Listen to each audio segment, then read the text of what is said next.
Hey everybody, how you doing? Before we start, some of you not going real well for you when we keep in contact.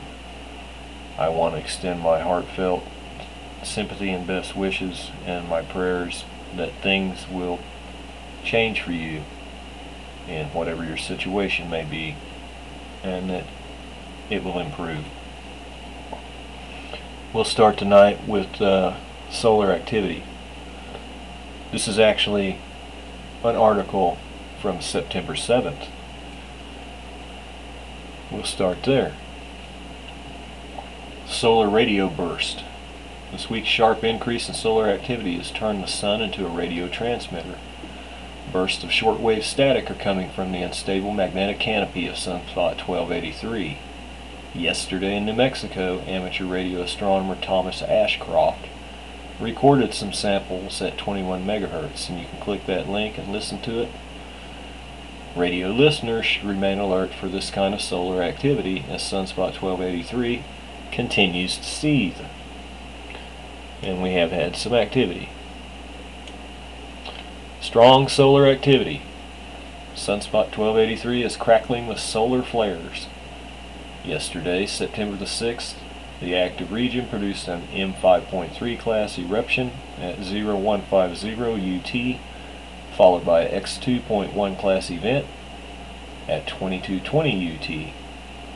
NASA's Solar Dynamics Observatory recorded this extreme UV flash from the X flare. And if you come here, there's a little video. You can click that and you can see it blow. The flares produce waves of ionization in Earth's atmosphere, upper atmosphere, briefly altering the propagation of low-frequency radio signals around our planet. Moreover, the two eruptions hurled clouds of plasma, CMEs, in our direction. CME impacts, geomagnetic storms, and auroras are expected now, beginning today, September the 8th through the 10th. X-flares of solar cycle 24. There's been only a small number of X-flares since the beginning of new solar cycle 24. Here's a complete list so far. February 15th, 2011, X2, March 9th, 2011, X1, August 9th, 2011, X7, September 6th, 2011, X2. Before these four, the previous X-flare occurred on December 14th, 2006, and it was an X1 during old solar cycle 23. Well, 5 years without one, and then 4 in the same year. You kind of can tell what's going on there. It's increased by far. Let's go to now, the article on the 8th.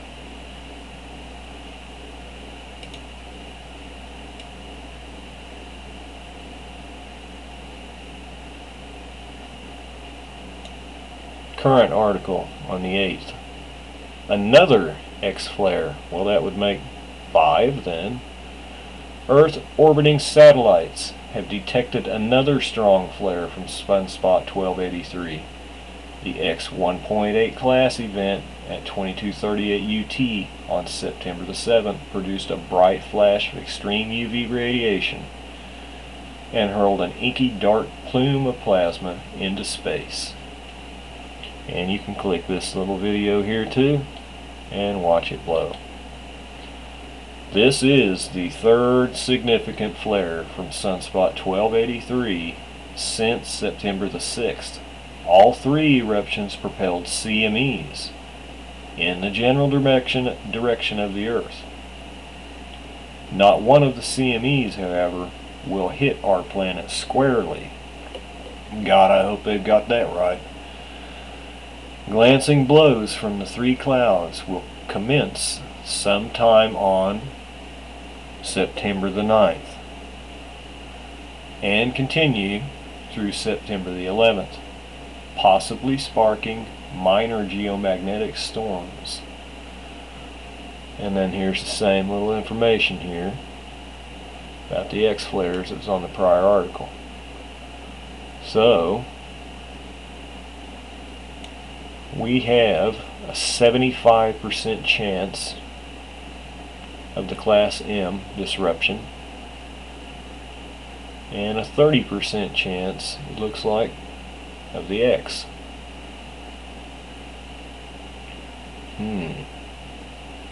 In the mid-latitudes, and that would be for 24 to 48 hours.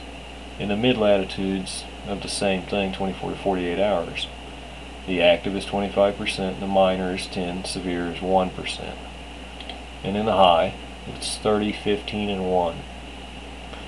So we might see something out of this. We might not. X's are not good. We don't like to see as many as we've seen, like they said, since the 6th. So the sun is being very perturbed over the last couple of days, apparently. We need to watch that real good. Not much we can do except be aware of it. There is no real way to get out of the way of that. Okay, I am now back over here at spaceobs.org, where Leonid Elenin is at, or so they say. I have not received an answer to my questions that I posted, and they were allowed to be posted here.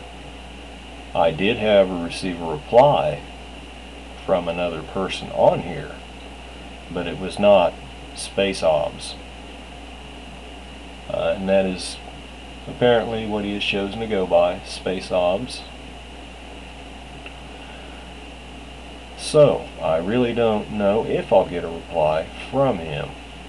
Maybe my questions were too direct and pointed.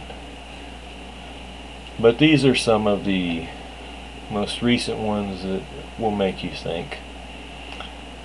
The first one by Jeff, and I believe Francis sent his most recent pictures to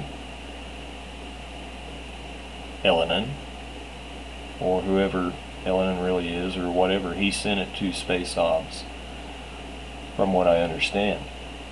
Well, what have you decided is going on with Comet Elenin? You've had the picture from Francis for 2 days now, but you have still not given your opinion. What seems to be taking so long? Do you still think the comet is in disintegration process or not?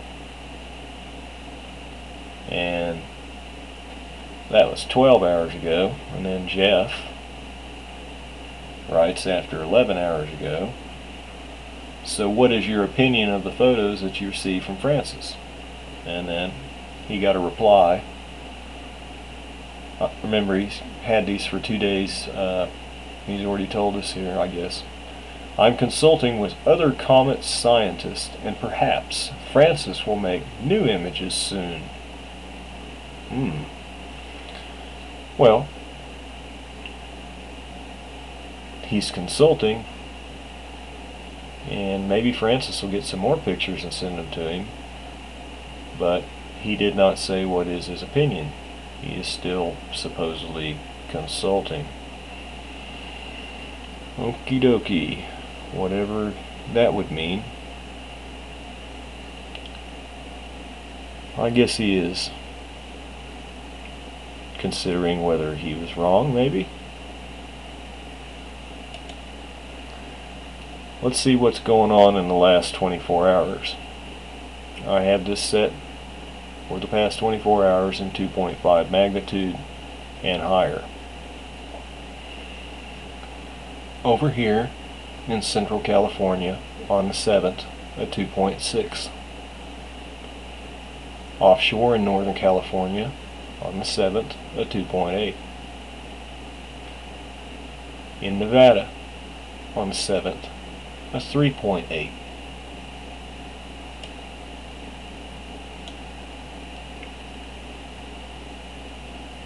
In the Dominican Republic region, a 3.6 on the 7th, and a 3.4 on the 7th. In the Gulf of Mexico, Tropical Storm Nate, 45-mile-an-hour wind. And then over here, of course, we have Katia, 80-mile-an-hour wind, Category 1. And then way out, move it over a little bit, way out here, we have Tropical Storm Maria, 50-mile-an-hour wind. Drop down here, and we see a magnitude 5 on the 7th, Chile.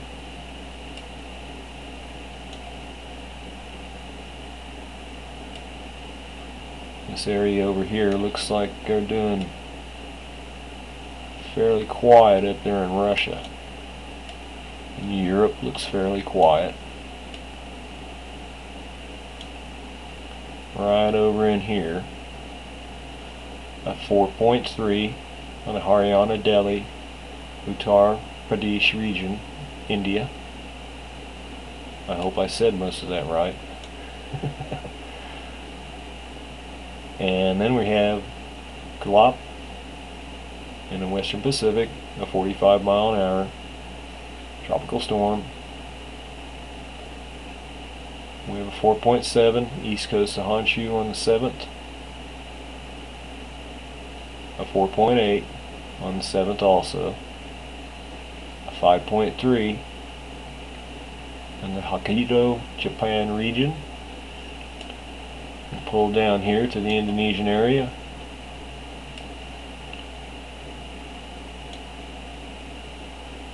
And we have a 4.3 in the Banda Sea, 4.7 near the south coast of Papua, Indonesia. Over here, 4.6 in the Fiji region, a 5.1 Kermadec Island region. Australia, you look pretty good, nothing really churning for you. New Zealand remains quiet at the moment.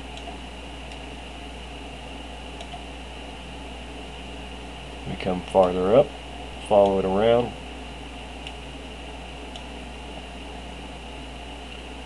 You had a 2.5 in the Andreanoff Islands, Aleutian Islands, Alaska, and that would be on the 7th. On the 7th, a 3.5, Aleutian Islands, Alaska. A 3.3, Kodiak Island region on the 7th. A 2.5 on the Kenai Peninsula on the 7th. A 2.6, Southern Alaska on the 7th. We pretty well covered everything within the last 24 hours from the point I started the video. Now, we need not forget about other things going on called burning up and fire. And boy, the people that are affected all over the world in any situation that they're in, no matter what it can be, everybody needs to pray for everyone, because truly immense amounts of people are having times that you have a hard time wrapping your mind around when you consider all the people dying of hunger on the other side of the world. But back to this, in our own country, people are losing everything that they've got to flooding and fires and all kinds of disaster, and Texas is burning greatly. Many homes are gone. It's unreal. We got a break from the heat where I'm located in Oklahoma. We have had some fires here also, but that is a huge one in Texas, and we need to pray that they get that under control and suffer not too much more loss before they finally do get it under control. Which leads me to some important things that I'd like to talk about this vote coming up in the later part of this month, towards about the third week. I am on the International Middle East Media Center, www.imemc.org/article/61952. Now let's go through this. Dated Tuesday, September the 6th. Israeli paper Haaretz reported on Monday evening that a number of senior American officials headed by Dennis Ross, advisor to President Barack Obama, will be arriving in Israel Tuesday to meet with Israeli Prime Minister Benjamin Netanyahu for talks regarding the Palestinian UN move. The Palestinian Authority is heading to the UN by the end of this month to demand international recognition of statehood. The U.S. is opposing the move and is threatening to use its veto power to topple it. I will believe that when I see that, and we just might. You never know. The talks will focus on the attempts to resume the stalled peace talks and the day after the vote. Now, that's in quotations. They're going to be talking about the day after the vote. Okay, that doesn't... Well, we should put some thought into that. In addition to the attempts to avoid security deterioration in the West Bank, among other U.S. officials, David Hale and Jonathan Swartz will be accompanying Ross and will be holding a meeting on Tuesday with Netanyahu, Defense Minister Ehud Barak, and Israeli Army Chief of Staff Benny Gantz. It's worth mentioning that Quartet envoy Tony Blair, oh great, arrived in Tel Aviv on Sunday and will be holding separate talks with Netanyahu and Palestinian President Mahmoud Abbas. Haaretz stated that Blair and the American envoys are coordinating their moves despite the fact that the meetings will be held separately, and that Blair and Ross aim at formulating a statement for the quartet regarding the resumption of the stalled Palestinian-Israeli peace talks. The statement will be formulated after a green light from Israel and the Palestinian Authority. More than a month ago, the UN issued a statement calling for a resumption of peace talks. The statement was not coordinated with the Palestinian Authority, Israel, or the Quartet. Israel rejected it. The U.S. administration and Blair are trying to come up with a statement that would be acceptable to the PA, but Tel Aviv insists that this statement must affirm that the Palestinians are to recognize Israel as a Jewish state, and that the future Palestinian state will not be formed in all the Palestinian territories occupied by Israel in 1967. Israel is also rejecting any withdrawal from occupied East Jerusalem. Tel Aviv and Washington do not believe that the chances of issuing a statement that would be acceptable by Israel and the Palestinians are high, and that even if such a statement is released, the PA will still head to the UN. Israeli officials are claiming that Israel would accept the stances of the international community as long as a full withdrawal from the Palestinian territories occupied by Israel in 1967, including East Jerusalem, is not required. Israel is also refusing to halt its settlement construction and expansion in occupied East Jerusalem and the rest of the occupied territories. Israeli TV, Channel 2, reported that Defense Minister Ehud Barak urged Abbas to cancel the UN move and start talks with Tel Aviv without preconditions. Barak claimed that the Palestinian UN bid would lead to violence, an issue that would lead the Palestinians to lose due to this violence. But the Palestinian president said the Palestinians have no intention for violence, and that as long as he is in power, the Palestinian-Israeli security coordination would continue. Abbas also stated that he would continue to seek unity among all Palestinian factions, including the Hamas movement. The Jerusalem Post reported that a group of Israelis, including writer Sefi Reklavsky, met the Palestinian president and his aides in Ramallah and expressed their support to the Palestinian plan to seek international recognition of statehood this month. Rachelevsky stated that the Zionist dream would come true when a people declare their independence. He added that the group, including former labor member of Sept, Yale Dan, Holocaust historian Yehuda Bauer, was impressed by the moderate views of the Palestinian president. Rachelevsky further stated that Abbas affirmed to him that the UN bid is in no way meant to delegitimize Israel, and is only meant to legitimize the Palestinian cause. Abbas also stated that the Palestinian state will be democratic and free. The Palestinian UN bid is coherent with all Security Council and United Nations resolutions that call for a full Israeli withdrawal from the territories it occupied in 1967, including East Jerusalem. Israel wants to maintain control on all its borders, rejects the internationally guaranteed right of return of the Palestinian refugees, and considers all of Jerusalem as its eternal and united capital. On July the 30th, 1980, the Israeli Knesset passed the so-called Jerusalem Law, considering Jerusalem complete and united as the capital of Israel. On August 20th, 1980, the United Nations Security Council passed Resolution 478, declaring the Jerusalem Law as null and void, and stating that this law violates the international law. The resolution was passed with 14 votes with no votes against it. And of course, we stood behind Israel and abstained. I have another little piece I'd like to read. This is not an internet piece. This is one in my own local paper by Diana West. I assume she's an AP writer. It goes into a few different things. Beyond the 10th anniversary of the 9/11 attacks looms another signal date in the annals of global jihad.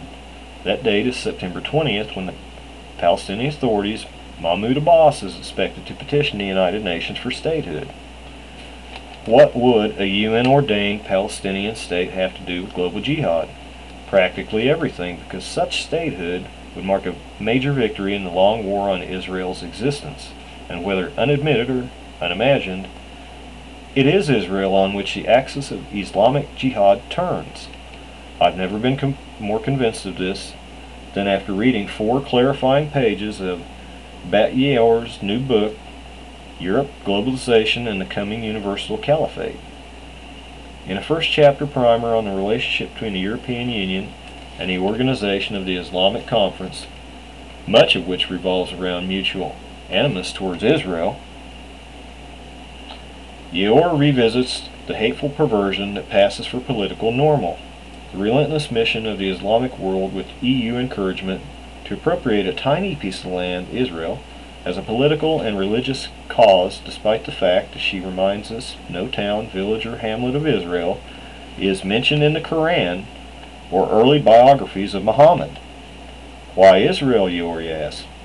Given the immense territories conquered and Islamicized over 13 centuries of expansion and war, she writes, why would Muslim countries keep plotting to destroy Israel? And further, why does the immense oil wealth of Muslim nations nourish a flood of hatred that poisons the heart of humanity against such a small nation? Why is Israel considered so alarming? The well-read global citizen might regurgitate something about land, modern Zionism, and the post-1948 plight of the Palestinians. But these are stock narratives overriding the age-old reason. What Israel possesses, Yeor explains, is the Bible.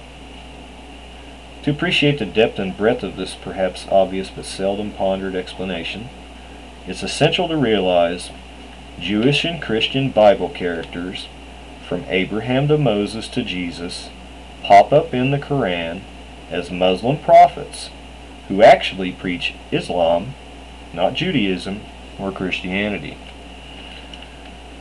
This is the time-wrinkling religious morphing way in which Islam repudiates what it regards as falsifications in both the first, the Old, and the second, the New Testaments. Given the Jewish and Christian religious books long predate the Islamic religious book, it's not surprising in their Quranic guises the biblical characters wander, as Bet-Yor writes, in uncertain space with no geographical or temporal references. Still, Muslim claims these same Muslim characters lived in Palestine. Bet-Yor writes, on the basis of the Jewish and Christian scriptures that they reject.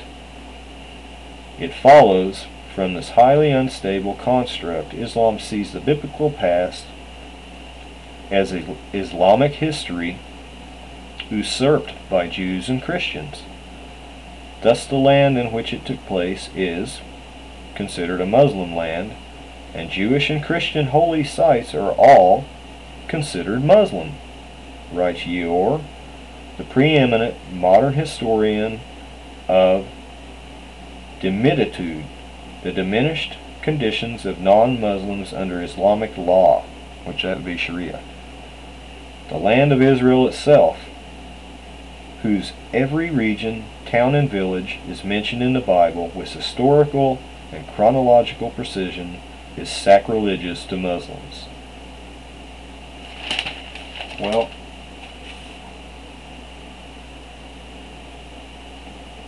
there's a lot of stuff going on over there, and I read you both of them long articles because I wanted to make a point that it is a very important time coming up on them votes. Israel is the marker on the ground,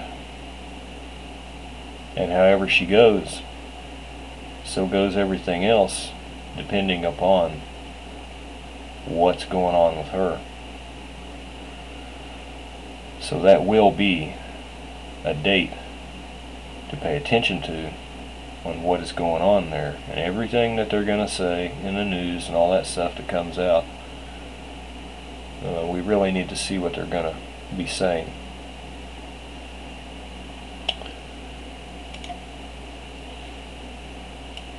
So let's just remember September the 9th. So they said in the day before, the 8th through the 10th would be when we get the flares, or the effects of the CMEs when they hit. And this updated one commenced sometime on September 9th. So we're on to that. We now are aware of that. And I'll keep checking over here, and I'll see what he replies to. He's usually pretty good replying to other people. Maybe they know him better or something. And we'll see what he says about those pictures that Francis sent him. I haven't heard yet, and I don't see anything here yet. But I'll keep checking, and I'll let you know. And we're updated on our earthquakes. I haven't heard of anything in the 7s, not today. And hopefully we won't for a while. But we have some days coming up. We're going to have to see what happens on them, and we know all about that. So until next time, I hope I've updated everyone, and I hope I've got a little something extra for you to think about the third week in September, besides the dates we already know about, because everything's running together, at least in this month and this timeline and stuff. But so that's a big thing going on the ground at that time. So I'm going to let everybody go, and I'll talk to you all real soon. We're almost done with the week. We're coming up on the 11th, which is also the date that we, about Ellen, and we all look at that date too. And we should all take time to pray and remember all the people that were hurt or killed in 9/11, and as well as their families that are living and missing them. It would be nice if we could all say some prayers for those also. I'll talk to y'all soon. God bless you and keep you safe. Bye.